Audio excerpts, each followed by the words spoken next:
సమాచారం కోసం 95 న్యూస్ ఇప్పుడు యాప్ లో మీ ముందుకు వచ్చింది. వెంటనే డౌన్లోడ్ చేసుకుని న్యూస్ అప్డేట్ తెలుసుకోండి. ప్రతి క్షణం ప్రజాక్షేమం కోసం. ఎన్ని ప్రభుత్వాలు వచ్చినా సరే రైతులు కన్నీళ్ళు అయితే తొడబట్లేదు అనే దానికి చిన్న నిదర్శనం. రైతులకి అవి చేస్తున్నాం ఇవి చేస్తున్నాం అని ప్రభుత్వాలు అయితే వాగ్దానాలు చేస్తున్నాయి, కానీ రైతుల బాధలు అయితే అలానే ఉంటున్నాయి. సో ఇక్కడ కొంతమంది రైతులు వచ్చారు, వారైతే విచిత్రమైన దాంట్లో వచ్చారు. అయ్యా జిల్లా కలెక్టర్ గారు, ఇకనైనా ఈ రైతుకు మరణించడానికి అనుమతి ఇవ్వండి. ఇంత సందర్భం ఎందుకు వచ్చింది? రైతులు ఇంత బాధ ఎందుకు గురవుతున్నారు? వాళ్ళకి కష్టాలు ఏంటి? ఇక్కడైతే మనం చూడొచ్చు, సింగరేణి సంస్థ వల్ల భిక్షాటన స్థితికి దిగజారిన రైతులు. అసలు వాళ్ళనే అడుగుదాము, వాళ్ళ బాధ ఏంటో చెప్పండి అన్న. ఎందుకు మీకు ఇంత బాధ వచ్చింది? అలా చనిపోవడానికి అంత ఆలోచన ఎందుకు వచ్చింది? చనిపోవాలనే ఆలోచన చెప్పండి. ఏంటి మీకు వచ్చిన బాధ? ఎందుకు ఇంత నిర్ణయం? అంటే ఇలాంటి ఒక రైతుకు మరణించడానికి అనుమతించండి అని అడుగుతున్నారు. ఏంటి ఆ బాధ? మేడం, మా భూమి సింగరేణి యాజమాన్యం తీసుకున్నారు మేడం. మా కాడ కాగితాలు అన్ని బరాబర్ ఉన్నాయి మేడం. కోర్టు పోయినాం, అన్ని తిరిగాం మేడం. ఎప్పుడు తీసుకుంది? 40 సంవత్సరాల క్రితం తీసుకున్నది మేడం. సుమారు దగ్గర 40 సంవత్సరాలు. 40 సంవత్సరాల క్రితం. ఓకే, ఏం చెప్పి తీసుకున్నారా?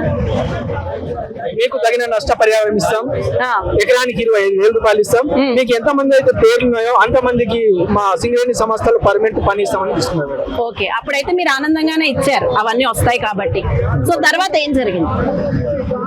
తర్వాత ఒక 8 నెలల తర్వాత సింగరేణి యాజమాన్యం మాకు 12,500 ఇస్తాం మీకు అని అన్నారు. ఓకే, ఇక మేము ఏం చేయాలా, మాకు దిక్కు తోచని స్థితి. ఇక రైతులందరూ కలిసి కోర్టుకి వెళ్ళాం మేడం. కోర్టుకి వెళ్తే 25 సంవత్సరాలు కేసు నడిచింది మేడం. అబ్బా, 25 సంవత్సరాలు.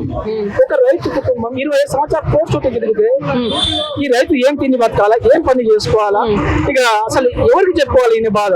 అంటే 25 సంవత్సరాల తర్వాత మీది ఏంటో తేలిందా? అట్లీస్ట్ కోర్టులో పోనీ తేలింది మేడం.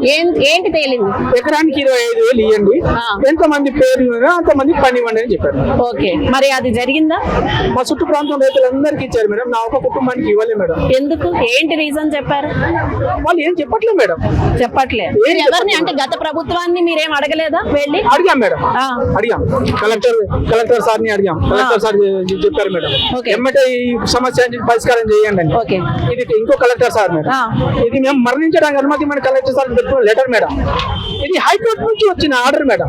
పేర్లు ఉన్నాయి మేడం అన్ని బరాబర్. హైకోర్టు నుంచి వచ్చిన ఆర్డర్, మా పేర్లు అన్ని ఉన్నాయి. అంటే మీరు ఆ భూములు ఇచ్చేటప్పుడు ఏమైనా పేపర్లు అవి ఏమైనా పెట్టుకున్నారా? సింగరేణి వాళ్ళకి అప్పచెప్పేటప్పుడు మీ పేరు మీద కానీ ఏదైనా ఉందా ప్రూఫ్? మేడం, మా సంతకాలు తీసుకున్నారు మేడం. తీసుకున్నారు. మా సంతకాలు తీసుకున్నారు. అంతమందికి వచ్చి మీకే ఎందుకు ఇవ్వలేదంటారు? ఏ రీజన్ అయినా ఉంటుంది కదా, ఏదో చెప్తారు కదా, మీ పేపర్లు సరిగ్గా లేవనో లేదా మీది కాదనో ఏదో ఉండుంటుంది కదా. ఏం చెప్పారు మీకు? వాళ్ళతో మాకేం చెప్పట్లేదు మేడం. చేస్తాం చూస్తామని అంటున్నారు మేడం.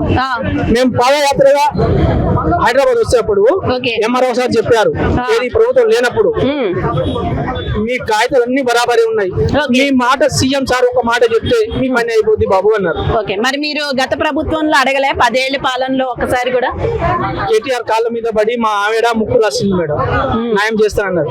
చెయ్యాలి మేడం. 9 రోజులు నడుచుకుంటూ వచ్చాం మేడం, ఎల్లందు నుంచి ఇక్కడికి ప్రగతి భవన్ కి.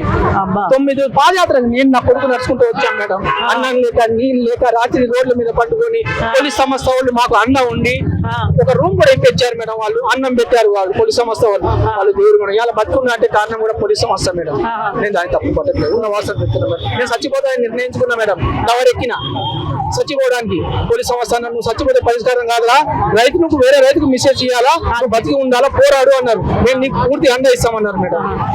మేము కూడా చెప్తున్నాము, చావు పరిష్కారం కాదు, మీరు ఏదైనా సరే అనుకుంటే సాధించండి, మీకు కూడా వస్తుంది. ఎందుకంటే అంతమందికి వచ్చి మీరు ఆపారు అంటే మరి ఇంకొకసారి యాక్చువల్ గా రేవంత్ రెడ్డి గారు చాలా అవకాశం ఇచ్చారు. మీరు ఇక్కడి వరకు వచ్చి మీ సమస్యలు చెప్పుకునే అవకాశం ఇచ్చారు. లోపలికి వెళ్ళి ఇచ్చారా?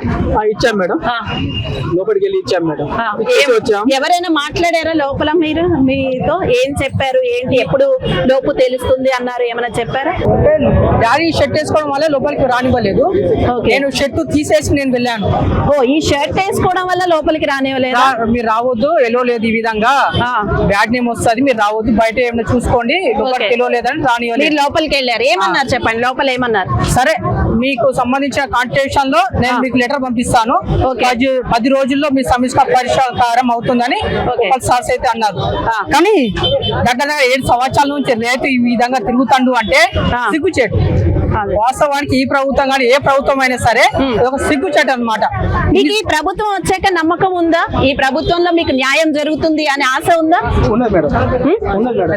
ఆల్రెడీ మాకు చెప్పారు మేడం.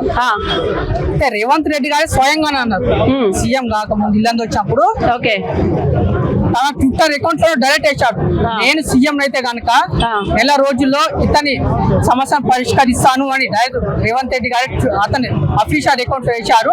కనీసం ఈ బిజీలో పడి మర్చిపోయి ఉంటారు, ఇది ఒకసారి గుర్తు చేద్దామని ఇంత దూరం రావడం జరిగింది. రేవంత్ రెడ్డి మీద పూర్తి నమ్మకం ఉంది, విశ్వాసం ఉంది. ఇంతమందికి న్యాయం చేసిన రేవంత్ రెడ్డి గారు ఈసారి మాకే న్యాయం చేస్తారని కోరుకుంటున్నాం.